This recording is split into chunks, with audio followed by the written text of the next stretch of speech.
Welcome to Wednesday's Woman, a celebration of National Women's History Month. My name is Kim Russell, and this broadcast is brought to you by the Las Vegas Clark County Library District, the Clark County Departments of Parks and Recreation, and the Public Communications team. We have invited nationally known speakers of diverse cultural backgrounds to speak about the role of women in shaping our nation's history. As the population of our valley increases, so too has a need for understanding our cultural differences. We are visiting with the African American community, the Iranian community, the Asian community, the Hispanic community, as well as our own Nevada women's history. Please enjoy this program. My name is Rose Irwin, and I will be the moderator for this evening's program. I have been a member of the Nevada Women's History Project since 1996 and serve as the chair for the Southern Region and the state vice chair for this organization. I'm also a member of the General Federation of Women's Club and a member of the Mesquite Club, which was the first women's club here in Las Vegas, and it was established in 1911. At this time, I would like to welcome you to the last of the 5 series, Wednesday's Woman. This series is sponsored by the Las Vegas Clark County Library District and cable broadcast sponsored by the Clark County Department of Parks and Recreations and the Public Communication team. Your hostess for this evening is the Nevada Women's History Project. Ladies and gentlemen, may I present the panel members for this evening's program. Carrie Townley Porter, Frankie Williams, Catherine Bellver, Grace Wu, Joan Kerschner, Billie Bates, Alan Reed, and Judith Winzeler. Carrie Townley Porter. Carrie is the state coordinator of the Nevada Women's History Project. As a Nevadan historian, she has published numerous articles on Nevada history and contributed to several Nevada reference books. She teaches workshops and classes in genealogy and served as historian of the Episcopal Church in Nevada for over 20 years. Carrie holds a master's degree in history from UNLV. Carrie, why was the Nevada Women's History Project organized, and what role does it play and benefit Nevada? Well, I think that we have a little bit of controversy over how it was organized, but I think now that we no longer have Jean Ford with us, there is no controversy. Jean used to say that she was a co-founder, when I think most of us know that this organization came about because of all of her efforts and her hard work. Jean was at UNR, and she was teaching women's studies and women's history, and she found that there were so few materials for her students to draw on in this state that she became extremely concerned. At the same time, other people had become aware that we did not have the materials to learn about our Nevada women available. So there was a movement underway to try to get something going to take care of this and see if we could not get something moving in this area. At one point, they were considering a women's coalition, and there were many, many women's organizations who were interested in this project, as well as a lot of our governmental agencies, libraries, humanities committee, a lot of these people who saw the need as well. Well, if any of you knew Jean Ford, you knew how tirelessly she worked. And she got this organization going. At first, she wanted it a nonprofit. It was to be educational, and it also was to be a statewide organization, which it is. It is all of those things now.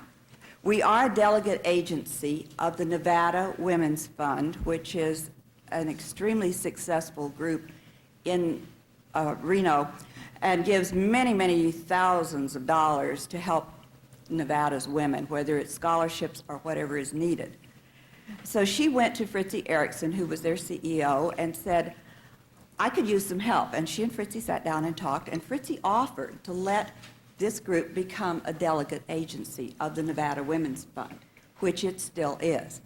In fact, we were very pleased last fall, when Fritzie asked us, as she had someone move out of one of her offices, would we like to join forces and move into the office? And it's a wonderful coming together of projects which complement each other. They fit very nicely. So now when you call our office, you will get an answering machine. Well, I'm sorry, it's not a live person, but they do answer Nevada Women's Fund and History Project. So we feel like we are moving in the right direction. Jean worked very hard to get this group going. But do you know we have over 200 members throughout the state, and some who are not even in the state.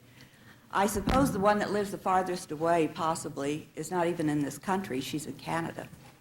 Yet, it was her doing that we had money this past month to give to the Nevada Humanities Project for History Day. We gave special awards for those students who did things with Nevada women and the topic that was assigned this year. We have a lot of projects, and we are using the projects to educate, to provide information for teachers, students. We are actively collecting papers. We just recently in December, received the papers of Sandy Miller, our outgoing or past First Lady.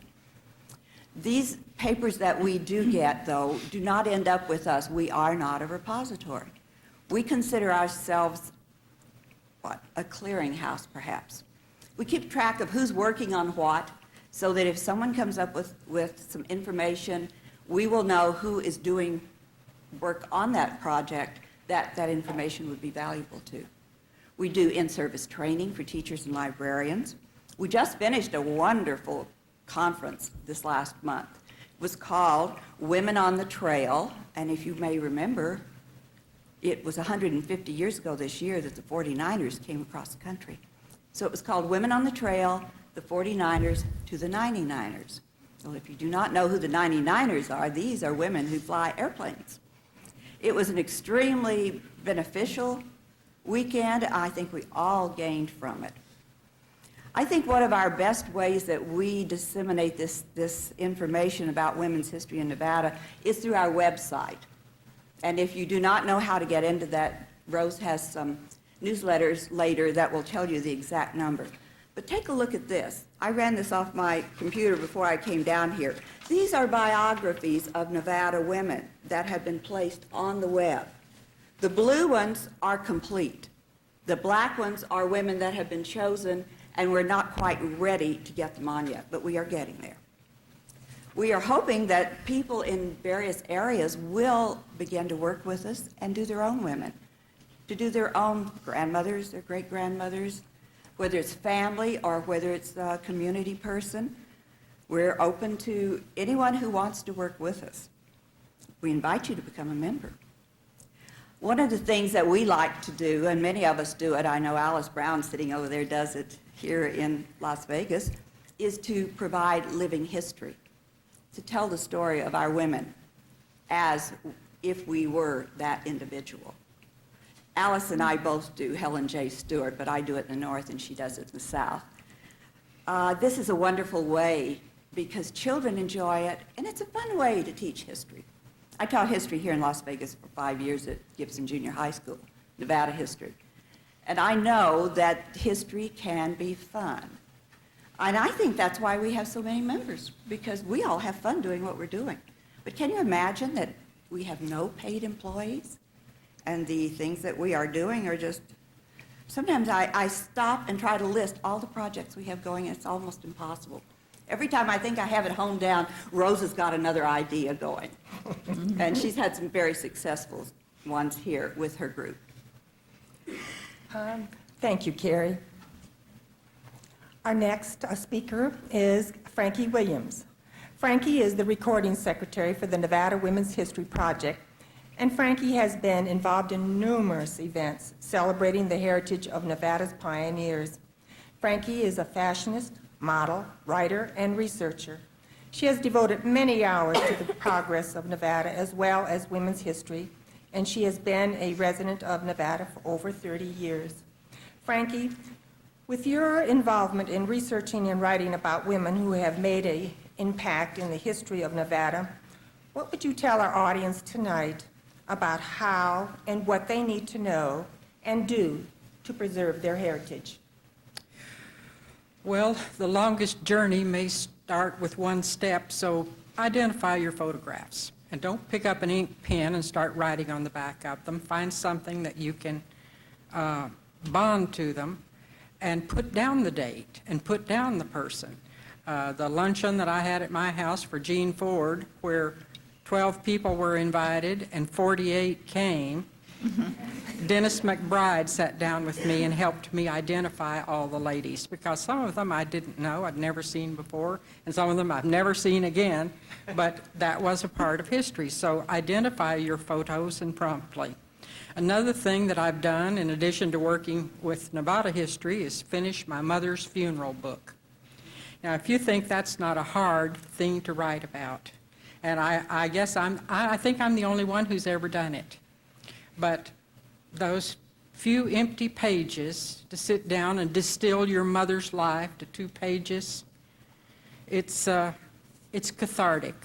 All the little slights that I'd experienced in my lifetime, and my mother's drinking and the drug problems that she had with prescription drugs. When I sat down and thought about what was important and what she'd accomplished, I forgave her, and it helped me more than anything in our relationship. So finish those funeral books in your family. Don't let them sit there, you know, and you know who signed their name and who came, but you know, condense that person's life. So this summer at our family barbecue, I'm going to try to hold a workshop for the younger people, and I'm going to get them started finishing their own books, and then I'd like for us to take those books and start a collection of biographies of our women and our men. That's one of the things that I've set out to do this summer. And another thing, and this is simple too, when you cut an item out of the newspaper, cut the date and the page and the column. Cut the date, the page, and the column. You know, I have seen boxes of obituaries, and you positively can't tell what year that person died. And you can't go back and, you know, find the newspaper if you don't know the page and the column. Then teach your grandchildren and other people's children that their grandparents have a name. I don't know, how often do you see this today? That's Nana and that's Grandpa. Teach children that their grandparents all have a name, and when they start their family research, if they'll write down the name of all 4 grandparents, and then they get a death certificate on those people if they're already dead, they're on the way to their own family history. They're well on their way, because on each death certificate you pick up 2 additional names. Old pictures are a mystery. My husband was one of 15 children by 2 mothers, and different people in the family wanted to take those children and help Mr. Williams raise them when the last mother died, and he just wouldn't hear of it. He took off with those children, bound and determined that whatever happened to them, that they would be together. So my husband grew up. They came out across the country. He said they were in that car right behind Henry Fonda and the Grapes of Wrath. And he never knew a grandparent or an aunt or an uncle. But he had a little tiny picture of a big fat woman in an apron, and on the back it said Grandma Knifong, Knifong. And he didn't know, well, that's Grandma, you know. So back when a stamp cost 3 cents, I made up a form letter, and I would go to the telephone company when it was down on Fremont Street, and I would look in all the large cities for the name Knifong. And I must have sent 100 letters, but it paid off. One day the postman came and brought me a packet about like that, and it was the history of the Knifong family back to the 14th century in Salzburg, Austria. And my husband was so thrilled and so proud, and we found their cemetery in Missouri where the people were buried, and from that we were able to find out his mother's history. Her name was Smith, so if you don't think that's an experience trying to research a family who are Smith and Williams, I have really been there. So if you get discouraged, network with your relatives. And if you just think you've hit a brick wall and you simply don't know what to do, call me. Call me. I'll help you. But do your family research. Thank you, Frankie. Our next panelist is Catherine Bellver. Catherine is a professor in the Department of Foreign Languages at UNLV, a graduate of Northwestern University and the University of California, Berkeley. Catherine has published extensively on 20th century Spain literature and was recently awarded the title of Distinguished Professor. Catherine, what type of programs does the university gear to women? There are two areas at the university geared to women. One is student services, and the other is the academic side. On the student service side, there is the Jean Nidage Women's Center. This is a resource for women. Men and women can avail themselves of the services there, and faculty as well as staff can, but it's primarily a resource center for women. They disseminate all kinds of information that's of interest to women, plan a number of events throughout the year, and have a whole array of services. Services like scholarships. They offer scholarships to needy students.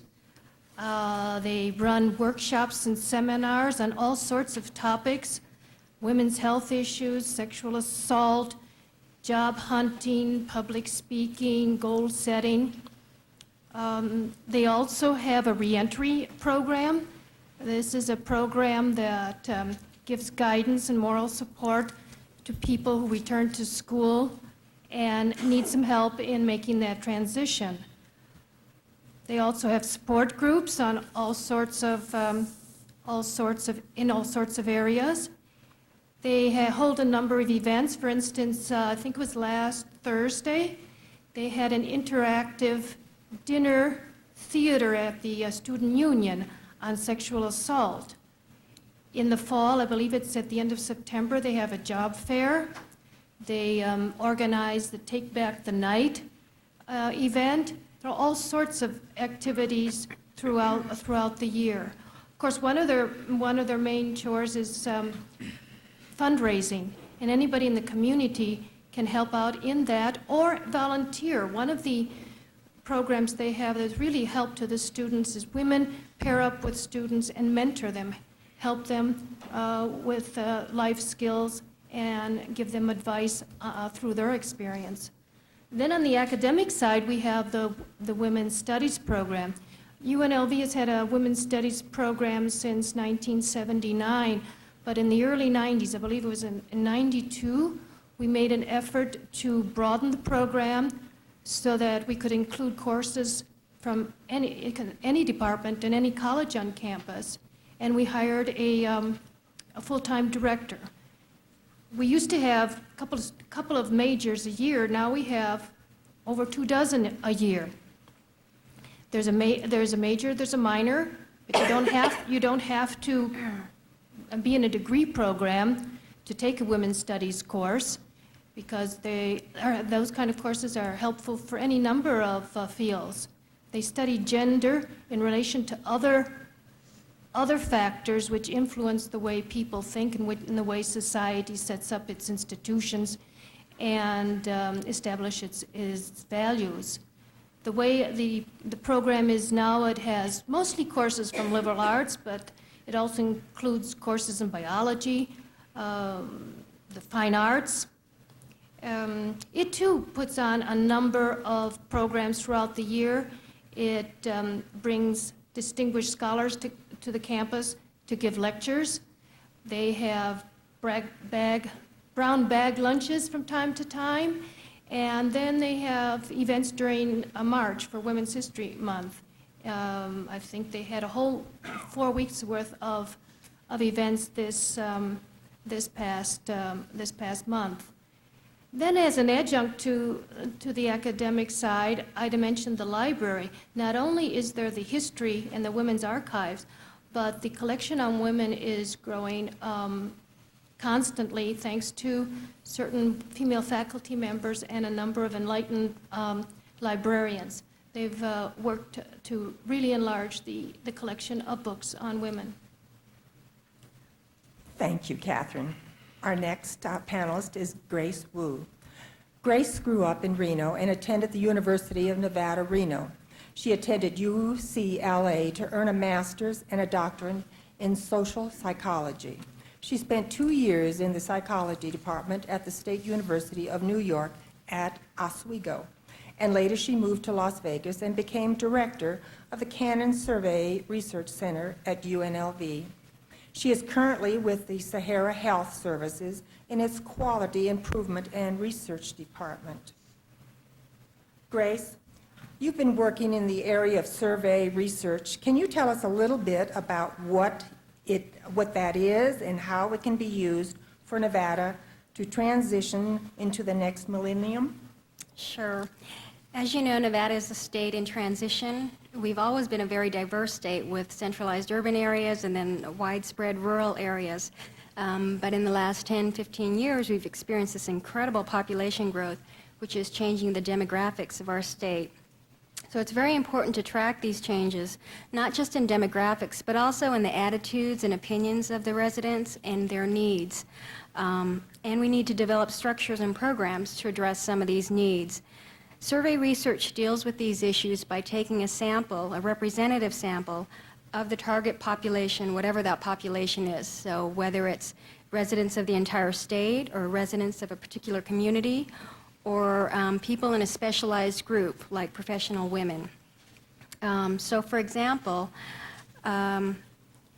every 2 years, the Survey Research Center at UNLV collaborates with the center at UNR, and we conduct the University of Nevada poll. It's conducted every fall before the legislature convenes, and that survey has been going on for about 20 years, I think, looking at different types of issues of spending, program spending, and issues of revenue, and also specialized sort of topics of the year. For example, we looked at smoking in public places this year. So we'll have a range of questions that stay constant over the year so we can track changes over time, and then we have specialized questions that we might have an interest in at that time. Another example would be the Environmental Protection Agency is really interested in educating the public about different environmental issues, but they're not sure what types of information people want. And rather than having a bunch of researchers and academics tell you what you need to know, they thought that it would be worthwhile to go to the public and start from the bottom up and ask them, what kind of information would you want to know? How would you use this information? Where would you go to get it? And how would it help you in your planning for just daily activities? So that was a survey that we conducted recently, asking the residents of the Las Vegas Valley those very issues. I also have sort of a personal bias in that I think that it's important for these surveys to be conducted from in-state agencies, from people that live in our communities and that understand the needs of Nevada and the concerns of residents. And so that's just something that I think, because sometimes the state outsources a number of these surveys, and we have some good resources right here in the state. So I had been at the Cannon Center for Survey Research for about 1.5 years, where we did these kinds of works, and I was happy to return to the state of Nevada in order to do that. Thank you, Grace. Our next panelist is Joan Kerschner. Joan joined the Nevada State Library in 1973. During her tenure, she has held numerous offices in the American Library Association. Joan became the first director of the Nevada Department of Museums, Library and Arts in 1993, and is currently the director for the Henderson District Public Libraries. Joan, what is the state of Nevada doing in the research of women's history? Well, thank you, Rose. Not enough people know that the state of Nevada actually supports a very strong infrastructure for supporting Nevada's cultural heritage. Most of the museums and libraries that you are familiar with are ones that are supported locally by the county or by cities. But there are state-level museums and libraries which we are very proud to say support the cultural heritage on a statewide basis. and where it was my privilege to work for 26 years.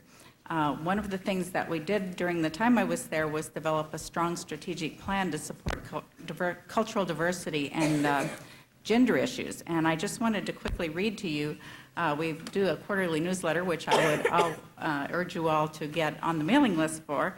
And we actually are proud of our vision statement and put it on our newsletter every time. It says, "We support a Nevada in which the values embodied in our cultural diversity and expressed through our rich history of art, science, education, architecture, literature, and social endeavor are embraced as the cornerstones of our humanity."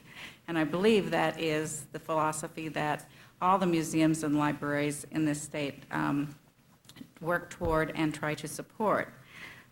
Nevada's state-level museums and libraries support all the traditional functions of collecting, organizing, preserving, displaying, and making accessible Nevada's artifacts and manuscripts and archives.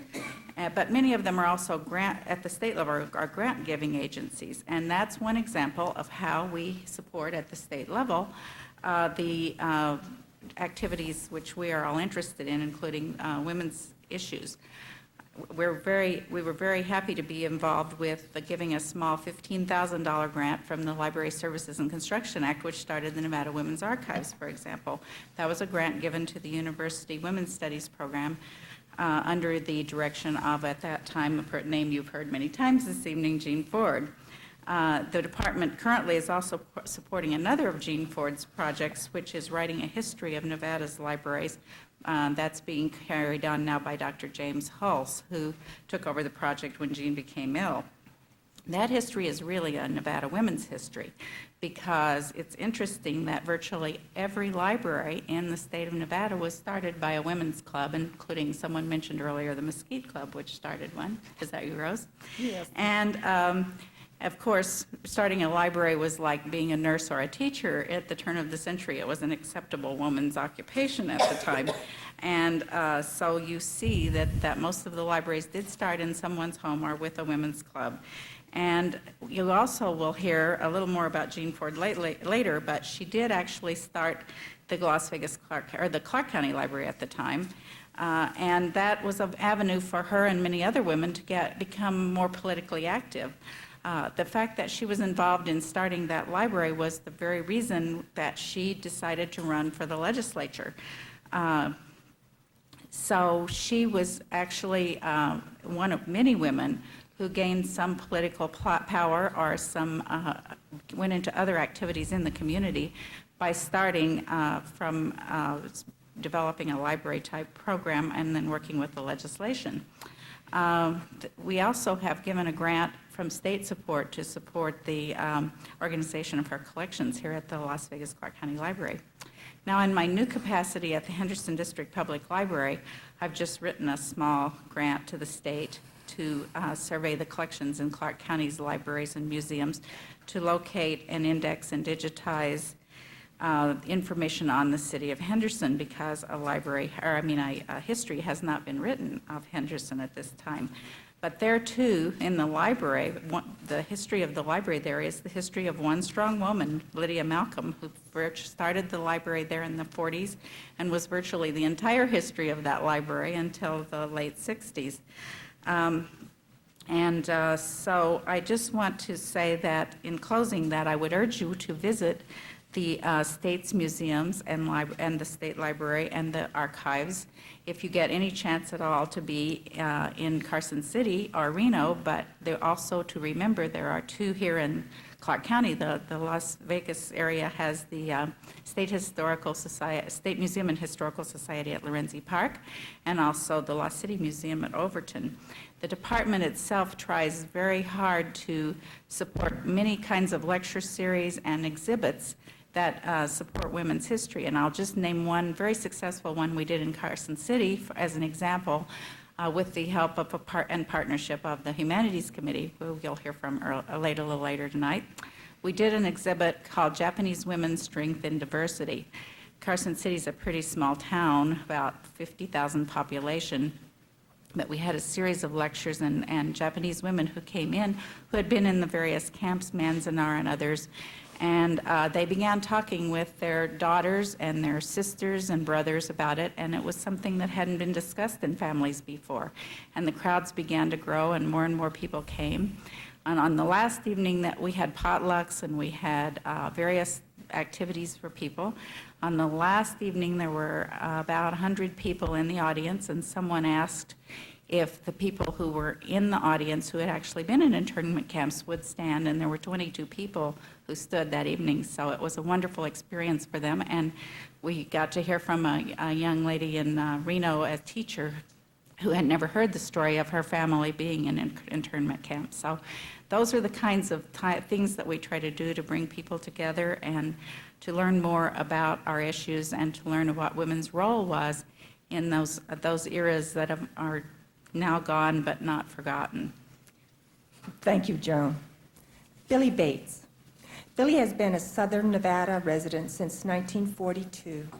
Billie is a self-employed professional registered parliamentarian, bylaws consultant, lecturer, and workshop presenter on parliamentary procedures, and a private tutor since 1976.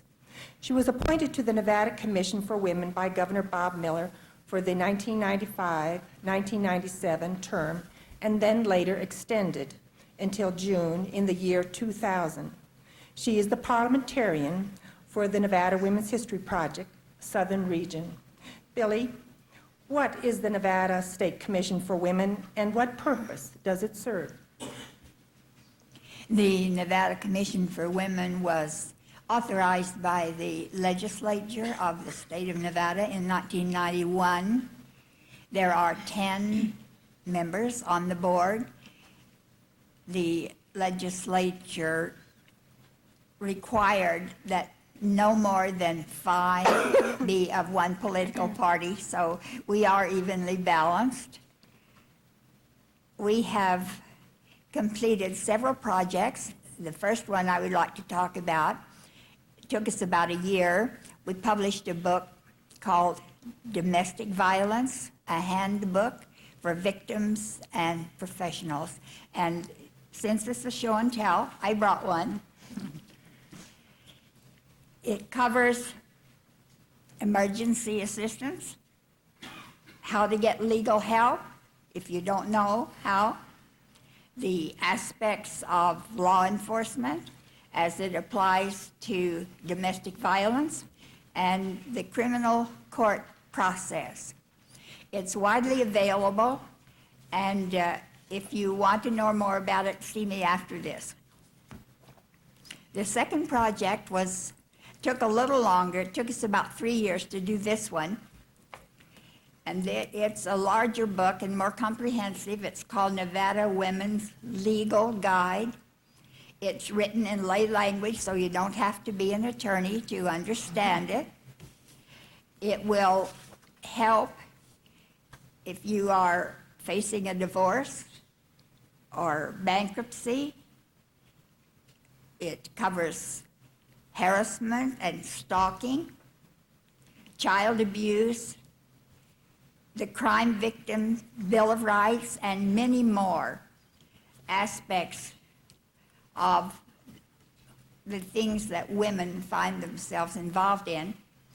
In the back are appendices, which will give you addresses and phone numbers of agencies that can help.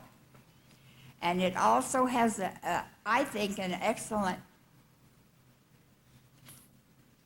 copies of all the different forms. You know, this is a civilization where you can't do anything without forms. And oftentimes when you get a form, you don't understand it, or maybe you've got the wrong one. So you can look here and you'll find out what form you need. To collect the information for this, we held hearings, both in the north and in the south, to get personal histories and information from women who have been involved in family court or divorce court. And I think that you will find it helpful. Again, if you want to know where to get one, see me after this. The book was written by Paula Qualiana, who was one of the chairmen of our commission.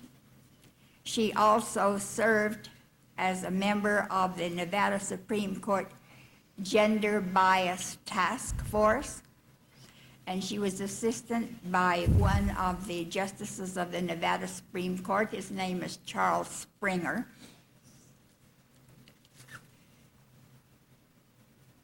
We also, last year, hosted the National Convention of the National Associations of Women's Commissions. And one of the main subjects that we covered in workshops was concerning breast cancer for women, and particularly the fact that insurance companies refused to cover the cost of the reconstructive surgery that is required after one has a mastectomy. As a result of that, with our support in this state and the support of the Commissions for Women in all of the other states, just last October, the Congress of the United States passed legislation which was signed by the President on October 21, which requires insurance companies to pay the cost of the reconstructive surgery that is required. There is much more to be done to help the women of Nevada, and looking forward into the next century, some of the subjects that we intend to tackle: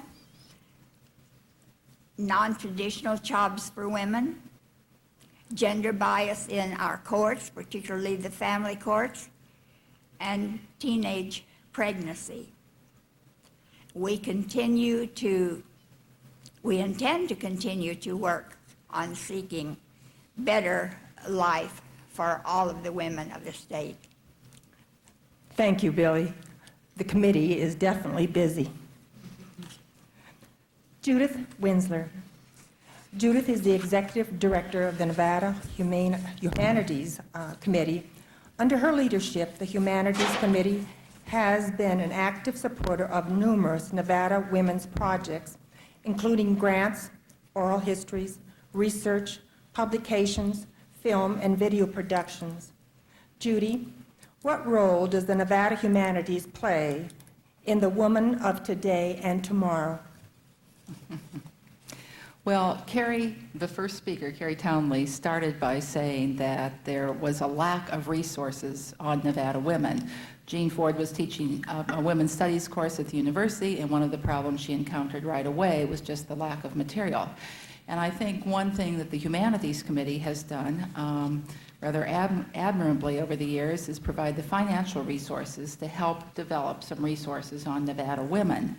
These have been books, films, exhibits, research projects, oral histories, and living history presentations. And I might just mention a few of those to acquaint you with some of them. Some of you in the audience received a copy of this booklet. This is the catalog that accompanies one of the exhibits that we circulate.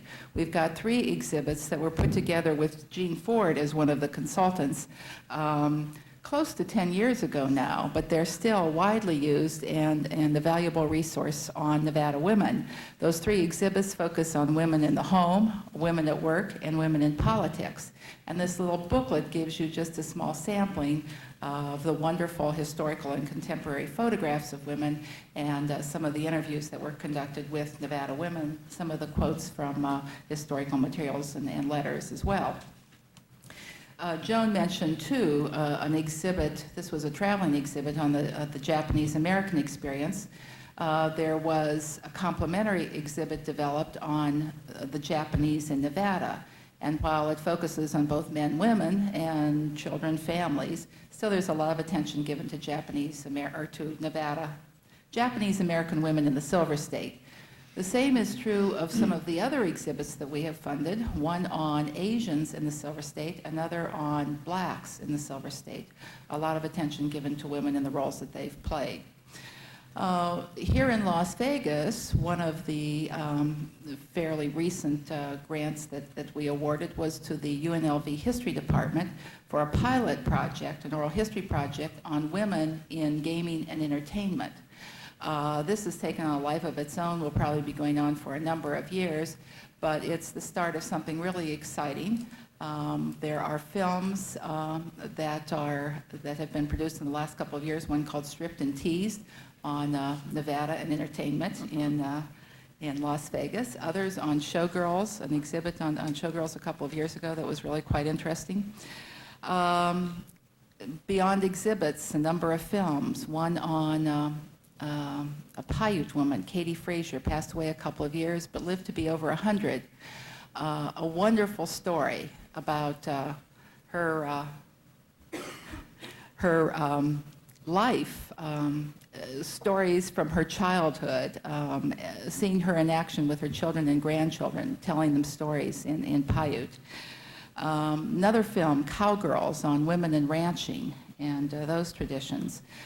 Another half-an-hour-long film that was produced by the public broadcasting station in Reno with Jean Ford. You hear her name repeatedly this evening, but as a consultant on sort of women in politics. It's sort of about women in Nevada becoming politicized in the 1970s with issues related to children and to welfare, and then women moving into the political arena, because as perhaps some of you know, this state has perhaps more women in the legislature, maybe Joan would know, I think, than any other state now. So women have become more and more prominent. Books. Sally St. Johnny, a historian who lives in Reno, an independent historian, was doing research in Tonopah and kept coming across women engaged in mining, got very intrigued, and has written a very substantial book about women and mining in the West. There's a tremendous number of women who went off as kind of independent miners, just like the men did, some of them becoming quite wealthy in the process. Another book that we were involved in a small way, just by giving it a subvention, but it's Women on the Comstock. A number of scholars contributed to this, but it's really a sort of reinterpretation of women's roles in the 19th century mining camps in the West. A really kind of magnificent book. The living history, in 1993 we started something called the Great Basin Chautauqua in Reno. It's, last year we had a Chautauqua in Las Vegas. We've been doing Chautauqua in Boulder City for a couple of years. This is where scholars take on historical characters. It's very interactive. It's not scripted. They present a monologue designed to really sort of elicit questions from the audience, to sort of set the stage, provide you with enough information to make you curious enough to ask more questions. And a number of those characters that have been developed for our Chautauquas have a Nevada focus. First year, we had Sarah Winnemucca. Those those scholars who've developed it, if they're local, then we work them into our Speakers Bureau. A little plug for the Speakers Bureau here. Notice our logo here in the corner. But Sarah Winnemucca is still out on the road visiting classrooms. I think she's perhaps spoken at the Mesquite Club. Senior centers, she probably does 20 or 30 presentations a year. So again, it's a way to introduce people in Nevada to somebody who was really quite prominent, had a national reputation as a spokesman for Native American interests in the 19th century. Mrs. Loy Ford, a Chinese American from Tonopah. Very little information about her originally, but it keeps growing and growing as Sufang Chung, who's a historian at UNLV, keeps presenting that character to public audiences. This past year, one of our young Chautauquans developed the character of Emma Nevada, who was a well-known singer of the 19th century, born here in Nevada. Quite a job for her to do the research because nobody yet has written a book about Emma, Nevada, but certainly someone should one day. Right now, one of the most interesting projects that we're involved with is a history of women in Nevada. It's a very brief history, and it's mainly primary source materials based on the collection that Jean Ford started putting together. So the focus is on women in clubs, women in politics, women in the suffrage movement. Introductory text provided, and then lots of photographs, newspaper clippings. It isn't comprehensive. It's meant to show that research has been done on women in Nevada, and it gives you some pointers about where future scholars and researchers might go. Shows you how much still needs to be done, but at least it documents what has been done and is meant as a credit to Jean Ford and her work. Thank you, Judith. Sure. Our next panelist is Ellen Reed. Ellen oversees the Jean Ford and the Nevada History Collection and the Grants and Funding Resource Center at the Clark County Library located on Flamingo Road. She is an active participant of the Nevada Women's History Project. She was also instrumental in developing the Jean Ford Special Collection for Citizen Action Community Building. My question for you this evening has two parts, Alan. What and where is the Jean Ford collection? And two is, why is there a Jean Ford collection? Good questions. I would like to start by saying that it has been my very great privilege and high honor to serve as the Jean Ford librarian for the last year or so.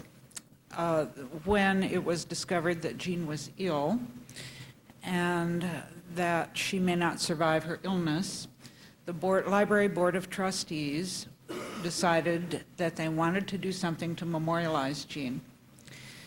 It was decided that we receive some of her books and papers, and for those of you who are familiar with Jean's books and papers, I personally know of about 4 libraries who have received books and papers of hers in various quantities. I believe we probably received the smallest quantity. UNLV received all of her political papers. The State Library, I think, receives the Participatory Democracy. Is that not true, yes, Joan? And there's yet another library, and I'm sorry it slipped my mind at the moment, but we were really happy to receive what we have received. And the collection that she gave us deals with leadership, women in leadership positions and leadership in general, participatory democracy, grassroots politics, and feminism. Jean was a great believer, and many of you I know here knew her, and she was a great believer in grassroots politics and the power of grassroots politics. She, as the founder of our library district, made that concept work for her, and in the long run, it works for all of us. We would not be sitting here in this fine building this evening, and I would not be wearing these fine clothes if it were not for Jean Ford, who founded our district. There is an interesting story about that, and I often tell this when I do fundraising seminars for people, because Jean was the ultimate fundraiser as well. She moved here in 1964 or 5, I believe, with her husband and her 2 children. Her husband was a physician, and they bought a home in unincorporated Clark County. She took her children to what was then the Las Vegas Public Library. And some of you may remember that little pink building that they had down, I think it's by the freeway now, isn't it? And when she got there, she discovered that she had to pay $5 for herself and $5 for each of the children. So that was $15. And that was something she would have to pay every time she went to the library.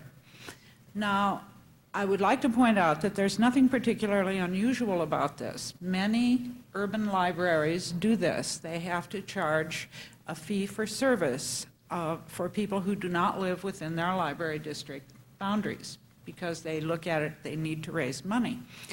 But the other part of this was that in order to get a library card, you had to live within the city of Las Vegas, which meant she could never get a library card unless they moved into the city of Las Vegas boundaries.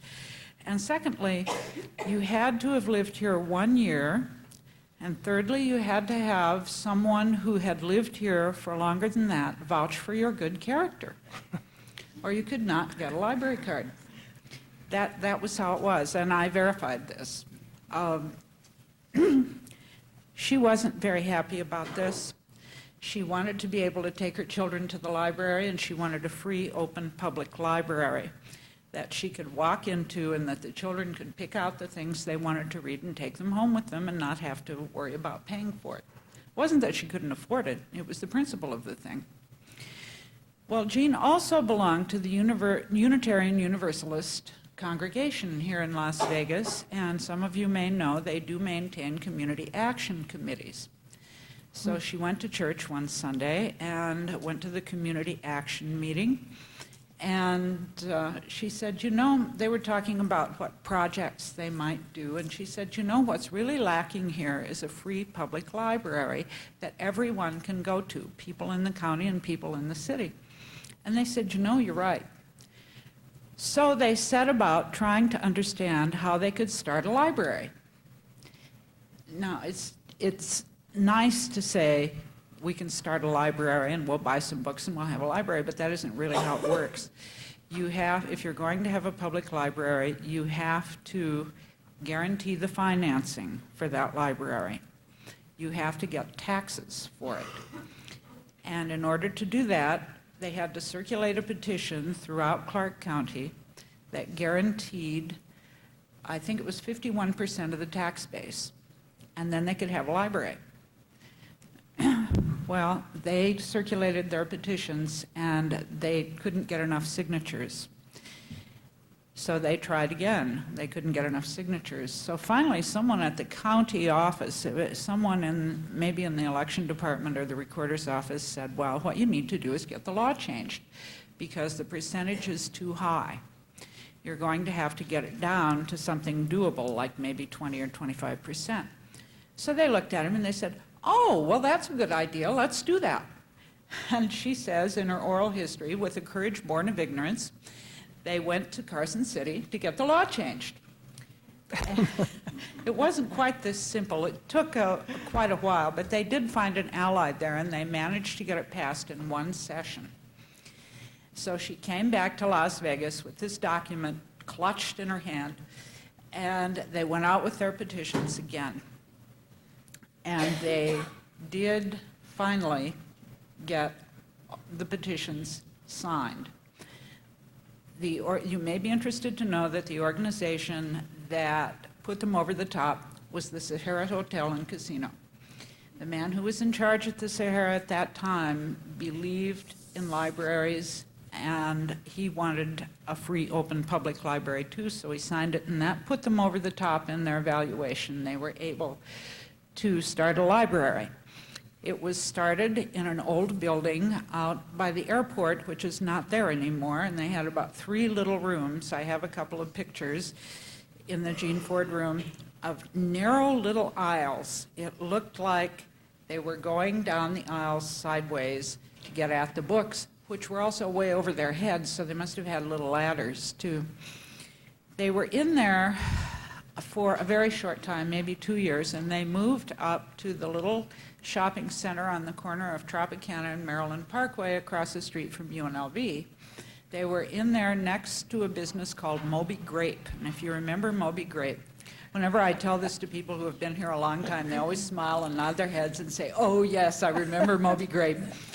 And they were there until they constructed their first building, which is on the site of the present Clark County Library. And that took some years. There were some problems and so on with construction, but it finally opened, I believe, in 1969. And that became the Clark County Library, which eventually became what we have now. They went from those 3 little rooms at the airport to a library district now which has 23 libraries, 11 urban, 12 extension or rural libraries. We have 500 employees, and I honestly don't know the value of the budget, but it's in the millions and millions of dollars.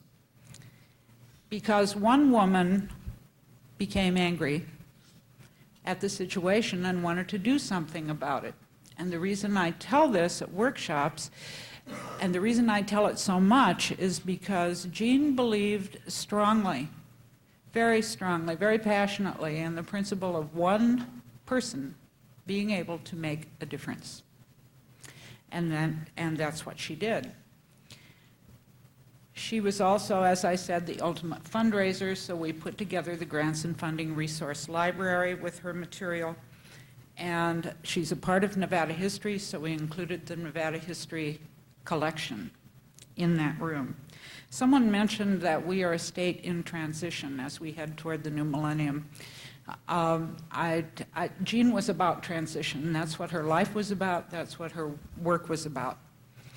And I am most pleased to bring you this story and to answer any questions you might have about the Jean Ford Special Collections at the Clark County Library. The material is always available anytime the library is open. If you need help with grants and funding material for your nonprofit organization, it's best to call and make an appointment with me. I'll be glad to spend any amount of time. Thank you. Thank you, Ellen.